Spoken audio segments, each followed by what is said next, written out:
Gold trusted gold buyers. మీరు తాకట్టు పెట్టిన బంగారాన్ని విడిపించి ఈ రోజు ఉన్న మార్కెట్ ధరకు కొనబడను. ఇవాళ కాన్వర్సేషన్ కంటే ఎక్కువ సంగీతం వినిపించబోతోంది. అప్పుడో ఇప్పుడో ఎప్పుడో కలగన్నానే సీరాలో సందమామ ఎవ్వరమ్మ ఆ గుమ్మ సీతమ్మ నిజంగా నేనేనా ఇలా నీ జతలో ఉన్నా.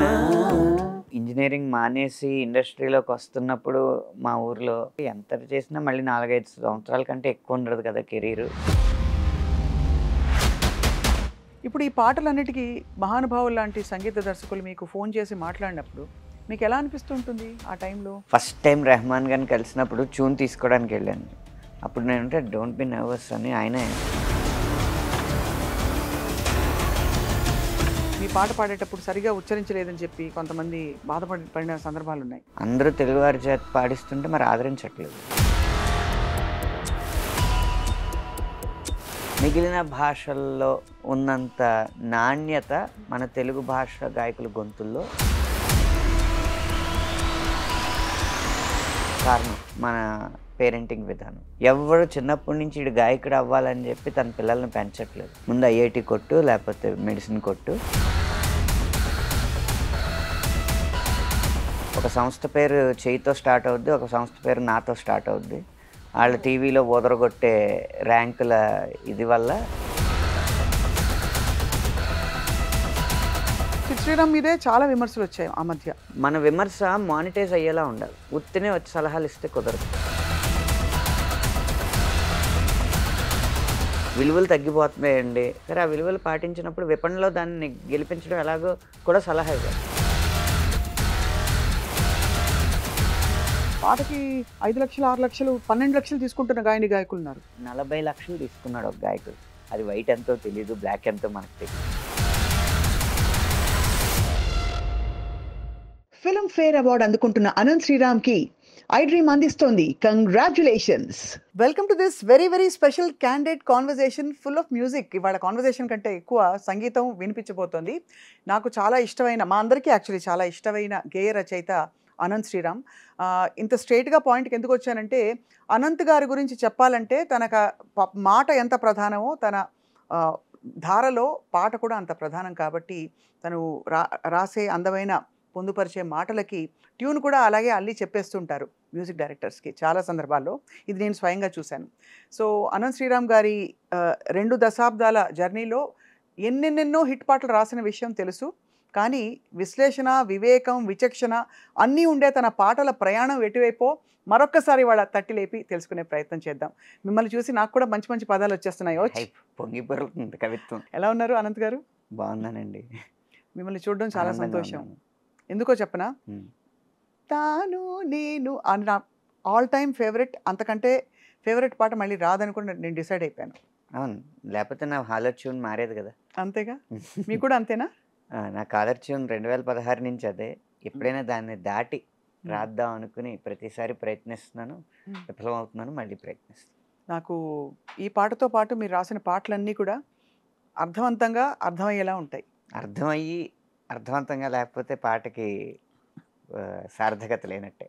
మీకు సంగీతంతో పరిచయం ఎలా వచ్చిందో అనంత్ గారు? రంగస్థలం మీద. అంటే చిన్నప్పుడు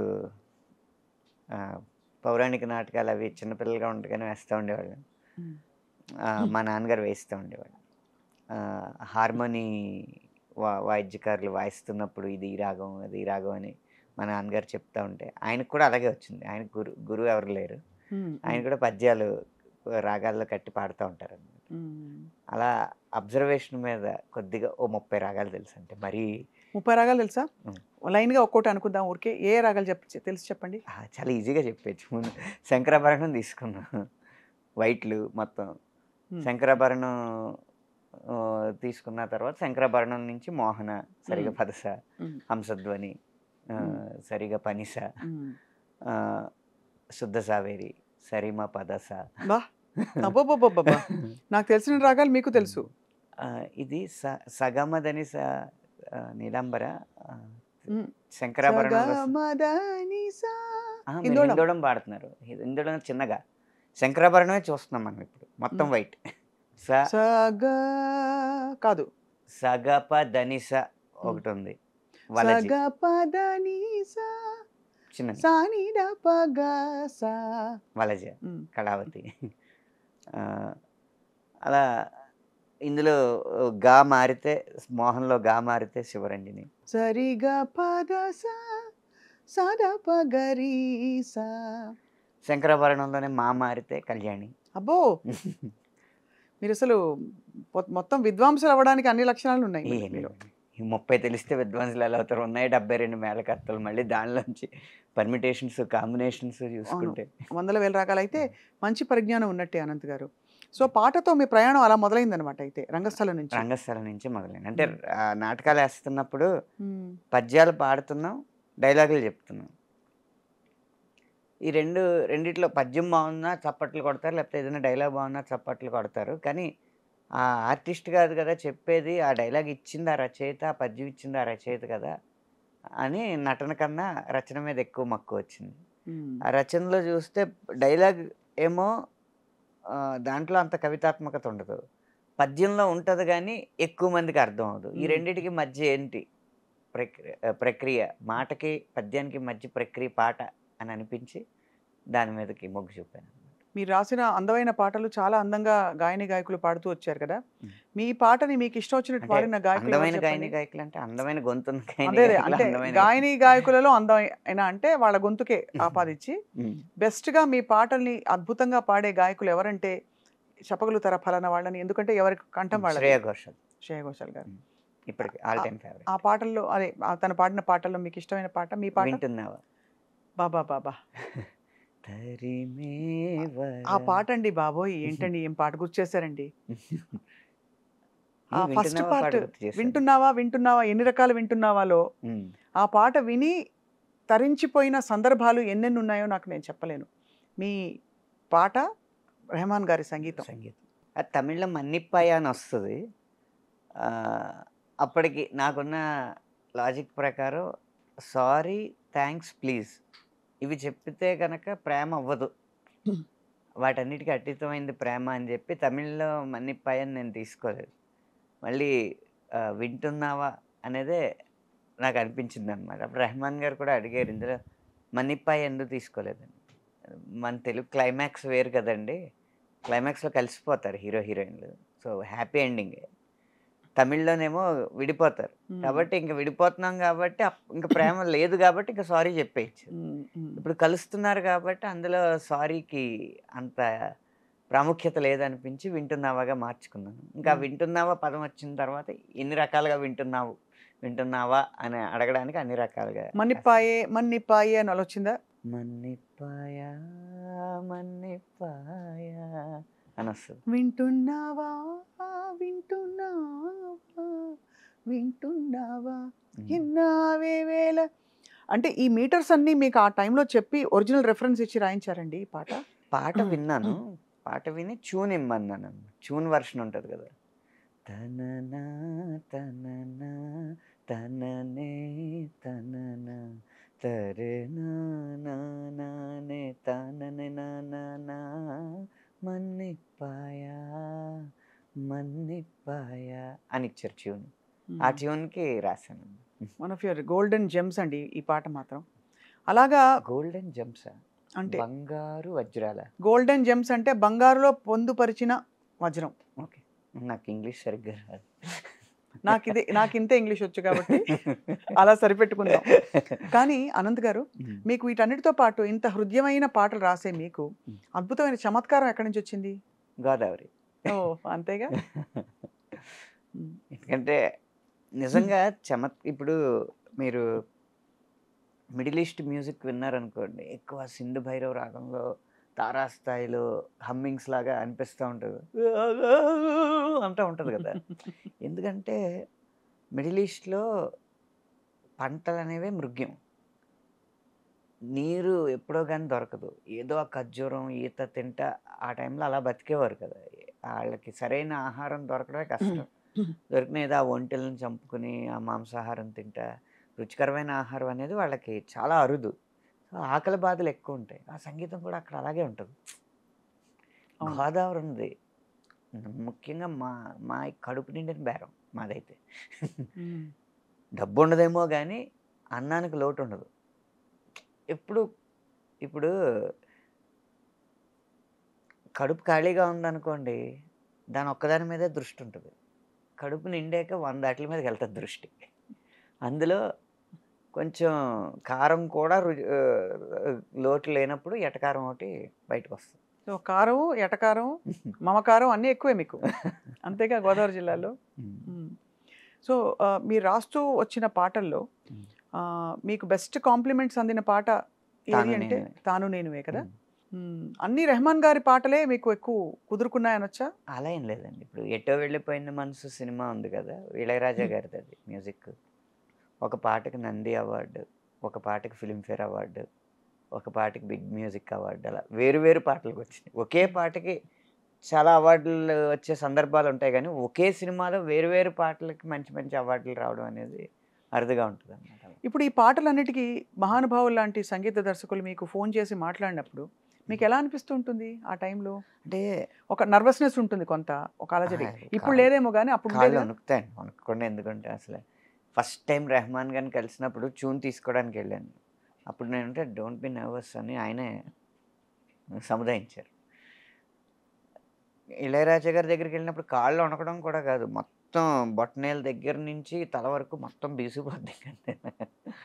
ఆయన కూడా చాలా ప్రేమగా మాట్లాడి అలా వాళ్ళు ఈజ్ చేసిన తర్వాతే మనం మామూలు స్థితికి వస్తాం. వాళ్ళు ఆయనకి మీరు మల్టిపుల్ వర్షన్స్ వినిపించారా? ఫస్ట్ టైం అప్రూవ్ అయిపోయింది ఆ పాట? ఫస్ట్ టైం అప్రూవ్ అయిపోయిందండి ఇళయరాజా గారి దగ్గర. అంతే. రెహమాన్ బాగుంది బాగుంది బాగుంది అన్నారా? ఎలా అన్నారు? కరెక్ట్గా ఉంది, మంచి సౌండింగ్ ఉంది. ఎంత అదృష్టవంతులండి మీరు. అంటే ఇంతమంది సంగీత పరిశ్రమలో ఉండడం అంటే ఎంత అదృష్టం దక్కిందంటే, మీకు 60ల నుంచి అదే 70ల నుంచి మ్యూజిక్ చేస్తున్న వ్యక్తులతో కూడా పనిచేయగలిగే అదృష్టం దక్కింది. ఇళయరాజా గారు అవ్వచ్చు, విద్యాసాగర్ గారు అవ్వచ్చు, అలాగే ఇప్పుడు ఈ కాలంలో అందరినీ మెప్పిస్తున్న సంగీత దర్శకుల చేత కూడా తో కూడా తమన్ గారు అవ్వచ్చు, అనిరుద్ధ్ గారు అవ్వచ్చు, అలా అన్ని వయస్కుల సంగీత దర్శకులతో పనిచేసే అదృష్టం మాత్రం నాకు బాగా మీకు. అంటే మీ మనసు సింగిల్ కార్డు. అవును, సింగిల్ కార్డు. తర్వాత మీకు ఉండే గొప్పదనం ఏంటంటే ఆనంద్ గారు, మీరు అన్ని తరాలతో కనెక్ట్ అయ్యే ఏంటి ఒక విజ్ఞత ఉంది మీలో. ఎవరి వయసు తగ్గట్టు వారితో అలా మాట్లాడడం అలవాటు నాకు. మీ వయసు ఏమిటో ఈ ప్రాసెస్లో మేము ఎప్పుడు పసిగట్టలేకపోయాం. 39 సంవత్సరాలండి. దాంట్లో అబద్ధమే ఉంది. పెళ్ళి అయిపోయాక వయసు దాచుకోవడం ఎందుకు? అంతేనా? ఇప్పుడు దాచుకుని కూడా లాభం లేదు. లాభం లేదు, ఏం పని అవ్వదు. అనంత్ గారు, మీ పాటలు పాడేటప్పుడు చాలామంది, ఇప్పుడు కొంతమంది ఇతర అన్య భాషస్థులు మీ పాట పాడేటప్పుడు సరిగా ఉచ్చరించలేదని చెప్పి కొంతమంది బాధపడిన సందర్భాలు ఉన్నాయి. మీరు ఎప్పుడైనా ఫీల్ అయ్యారు అలాగా? మీ పాటలే కాదు, సరే నేను అనేది సిద్ శ్రీరామ్ గారు కావచ్చు. మన భాష గాయకులు పాడినప్పుడు ఆదరించే మనసున్న వాళ్ళే అన్య భాష గాయకులు పాడినప్పుడు విమర్శించే అర్హత ఉన్నవారని నా ఉద్దేశం. అందరూ తెలుగువారి చేత పాడిస్తుంటే మరి ఆదరించట్లేదా? ఇంకా కూడా కొత్త గొంతు కావాలి. ఒక పదాన్ని కొంచెం తప్పుగా పలికితేనే కొత్తగా భావిస్తున్నారు. అది కాక నేను మొహమాటం లేకుండా చెప్పేది ఏంటంటే, మిగిలిన భాషల్లో ఉన్నంత నాణ్యత మన తెలుగు భాష గాయకుల గొంతుల్లో చాలా అరుదుగా కనిపిస్తుంది. కారణం మన పేరెంటింగ్ విధానం. ఎవరు చిన్నప్పటి నుంచి ఇటు గాయకుడు అవ్వాలని చెప్పి తన పిల్లల్ని పెంచట్లేదు. ఇది సెకండరీగా ఉంచు, ముందు ఐఐటి కొట్టు, లేకపోతే మెడిసిన్ కొట్టు, అన్నీ కొట్టుకుని పుస్తకాలు వేసుకుని ఎత్తునేసి కొట్టుకో, ఇవన్నీ చెప్పిన తర్వాత వాడి సహజ సిద్ధంగా ఉన్న ఆశయానికి సెకండ్ ప్రిఫరెన్స్ ఇమ్మని, ఈ సమాజం మెచ్చే ఆశయం వైపు ఫస్ట్ ప్రిఫరెన్స్ ఇచ్చి కృత్రిమంగా ఆశయాన్ని జొప్పించి దాని తపస్సు దాని వైపు చేయించి ఒక 18 సంవత్సరాలు 25 సంవత్సరాలు వచ్చిన తర్వాత వాళ్ళ సమాజానికి అనుకున్నది, తల్లిదండ్రులు అనుకున్నది ఆడు సాధించిన తర్వాత అండ్ సాఫ్ట్వేర్ ఇంజనీర్నో లేకపోతే డాక్టర్నో ఒక కార్పొరేట్గా ఆయన చేసిన తర్వాత ఇప్పుడు కావాలంటే నువ్వు ఏదైనా చేసుకోండి, ఇంకేం చేస్తాడు? అప్పటికే చిన్నప్పటి నుంచి సాధన ఉంటేనే కదా. అవును, అంటే తెలుగు వారిలో మాత్రం ఉందంటారా ఈ గుణం? తెలుగు వారిలోనే ఎక్కువ ఉంది. అంటే ఎందుకంటారు? అంటే అతి జాగ్రత్త ఏమో. చైనా వల్ల. చైనా వల్ల? ఒక సంస్థ పేరు చేయితో స్టార్ట్ అవుద్ది, ఒక సంస్థ పేరు నాతో స్టార్ట్ అవుద్ది. వాళ్ళు టీవీలో ఓదరగొట్టే ర్యాంకుల ఇది వల్ల అది మీరు అని చూపిస్తేనే మాకు అర్థమవుతుంది. 1 2 అదేలే 5 అలాగేనా? ఈసారి ఐఐటి కాంపిటీషన్లో వరుసగా 1 1 1 2 2 2 5 6 7 7 7 ఇలా 10 లోపు 100 ర్యాంకులు సాధించిన సంస్థ మా అయిపోయింది. అమ్మ బాబోయ్, చాలా విషయం గమనించారు మీరు. అంటే ఎంత పెద్ద విషయం మరి అంత చెప్పారు. ఊదర కొట్టేస్తుంటే మావాడు అందులోకి వెళ్ళిపోవాలి, మావాడు కొట్టేయాలి, మావాడికి కట్నం వచ్చేయాలి. ఇదే అవును. కదా. మా అమ్మాయి వెళ్ళిపోవాలి, మా అమ్మాయి మెడిసిన్ కొట్టేయాలి, మంచి ర్యాంక్ కొట్టేయాలి, తక్కువ కట్నం ఇచ్చుకోవాలి. ఈ ఇదితో వెళ్తున్నప్పుడు ఎలా కుదురుతుందండి? ఇప్పటికే ఆ జబ్బు పోలేదు. పోనీ సింగర్ని చేద్దాం అనుకున్న తల్లిదండ్రులైనా దేని చూసి ఇన్స్పైర్ అవుతున్నారు? రియాలిటీ షోస్ని చూసి ఆల్రెడీ వచ్చేసిన సినిమా పాటని ఎవరో అమ్మాయో అబ్బాయో పాడితే దానికి నుంచి చప్పట్లు కొడుతుంటే నువ్వు కూడా అలా కొట్టించుకోవాలని చెప్పి ఆ సినిమా పాటలు ప్రాక్టీస్ చేస్తున్నారు. సాధన లేదంటారు? సాధన అనేది జానపదం, శాస్త్రీయం, లలితం, పాశ్చాత్యం, ఈ సంగీతాలన్నిటిలో ఉన్న పునాదులు ఏంటో అవి సాధన చేయాలి.